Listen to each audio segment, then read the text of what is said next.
Good morning, good afternoon, and good evening mga palangga. This is NC Epison. Hello and welcome to Lessons in Life. Ang topic po natin for this episode ay tungkol sa social media. Ang social media na dapat magbubuklod sa bawat isa, lalong-lalo na sa mga magkakalayong kapamilya mula sa iba't ibang bansa. At posible ring makakakilala ng mga bagong posibleng maging kaibigan o makakapareha sa buhay mula sa iba't ibang sulok ng mundo. Sa social media ka rin makakatagpo ng mga iba't ibang opportunities na makakatulong sa iyong pagkakakitaan. But sad to say, ito pa ang madalas na nagiging dahilan kung bakit may nagkakahiwalay, nagkakasamaan ng loob dahil sa pag-away-away at marami pang iba. And what's worse is that, because of social media, may mga tao nag-suffer from depression. It's because of cyberbullying, leading you to compare yourself to others, leading to pressure and insecurities. Kung nagagamit lang sana sa tama ang social media at hindi naaabuso, mas maganda sana ang mga pangyayari na napapanood natin sa araw-araw na dumadaan sa feed natin. Unfortunately, marami sa atin ay mas piniling gamitin ang social media ayon sa makamundong gawain. Kabilang na sa mga gawain ito ay ang pangungutya sa mga taong hindi nila gusto, pamamahiya sa mga taong kinagagalitan nila o nakaaway nila, pambabastos at marami pang iba na as I've mentioned earlier, isa ang cyberbullying na naging cause ng depression. Maganda sana ang hangarin ng mga taong bumuo ng social media noong naisip at ginawa nila ang mga ito. Ito sana ang daan to connect other people through internet, to educate and whatnot. Pero binalahuran ng karamihan dahil sa kanilang puot at galit, pagiging makasarili at pagkakaroon ng makamundong pag-iisip. Kaya pati ang mga kabataan o batang paslit ay natuto na rin sa mga kabulastugang ginagawa ng mga nakakatanda dahil yun ang madalas napapanood nila. Worst case scenario, nagkakaroon ng iba't ibang karumal-dumal na mga pangyayari dahil sa social media. In line with this, napapansin ko rin sa ibang mga content creators na di baling nababasto sila, makakuha lang sila ng maraming views and reactions ay sapat na para sa kanila. Maiba naman, di baling nakapanakit sila ng kapwa, makuha lang nila ang atensyon ng mga manunood at mag-trending sila ay okay na.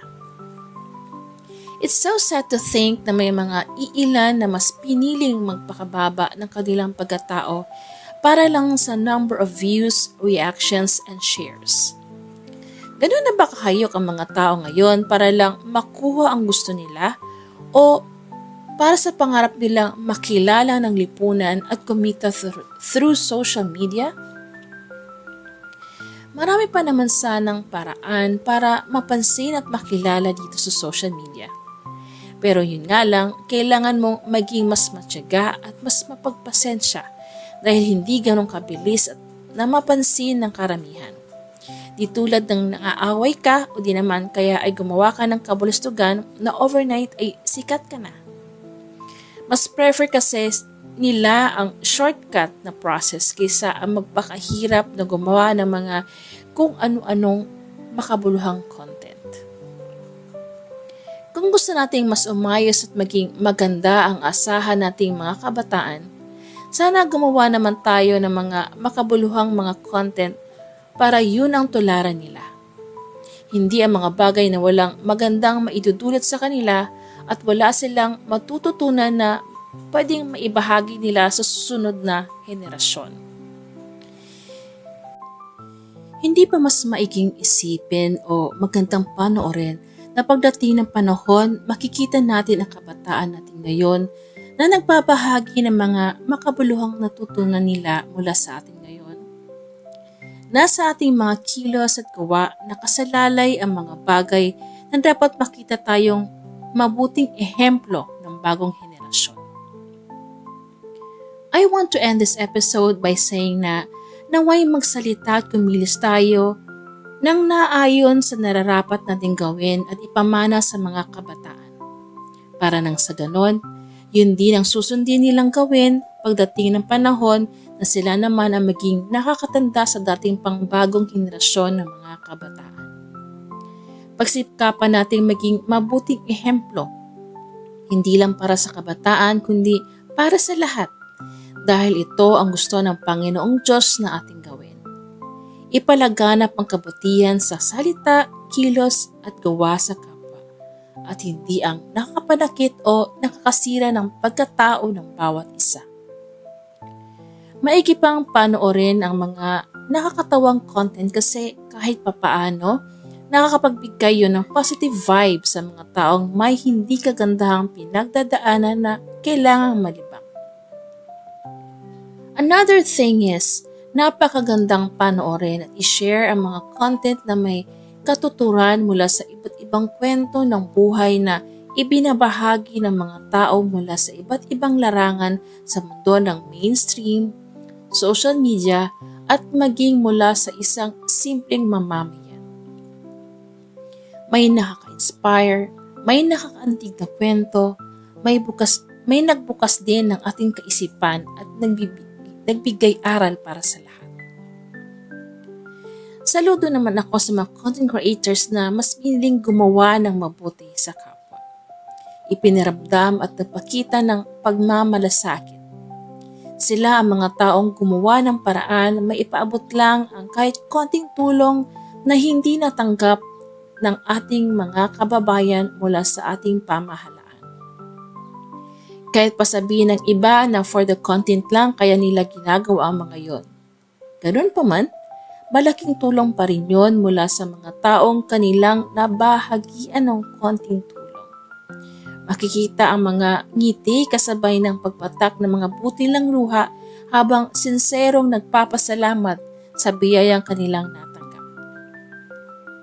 Marami akong napapanood ng mga ganitong klaseng content na maging daan ito para nakapagbigay tulong ibang tao kahit na hindi sila content creators at simpleng mamamayan lang pero may kakayahan na makatulong sa kapwa. Sana mas dumami pa ang mga ganitong contents dahil mas marami pa ang mga taong nangangailangan ng tulong, lalo ng ang mga taong nakatira sa mga liblib na bahagi ng ating bansa. Sila madalas ang may mga pinakamahihirap na pinagdadaanan pero madalas hindi naaabutan ng tulong ng gobyerno dahil sa layo at hirap ng pagbiyahe bago marating ang nasabing mga lugar. Kaya napakalaking bagay na may mga content creators na pumiling ganito ang maging laman ng kanilang mga videos. May ilan siguro na for the content pero naniniwala pa rin akong hindi lang for the content ng iba. Kundi, totoo sila at sincere may malasakit sa kapwa na may matinding pangangailangan pero walang nakakita. Mabuti na lang may katulad nila na may matang marunong tumingin sa mga nangangailangan. May pusong kayang maglaan ng oras para makatid ng tulong sa kapwa. Maraming salamat sa inyo. Naway marami pa kayong matulungan at magpalain kayo ng may kapal. Another episode has been tackled and ended. I hope nagustuhan niyo po ang episode natin ngayon at sana ay may napulot po kayong aral. Share your thoughts and experiences if you like or if you have a topic in mind that you want me to discuss with. Thank you so much for watching and or listening. I hope you continue to support my upcoming episodes only here in Lessons in Life. This has been NC Epicene saying, to God be the glory.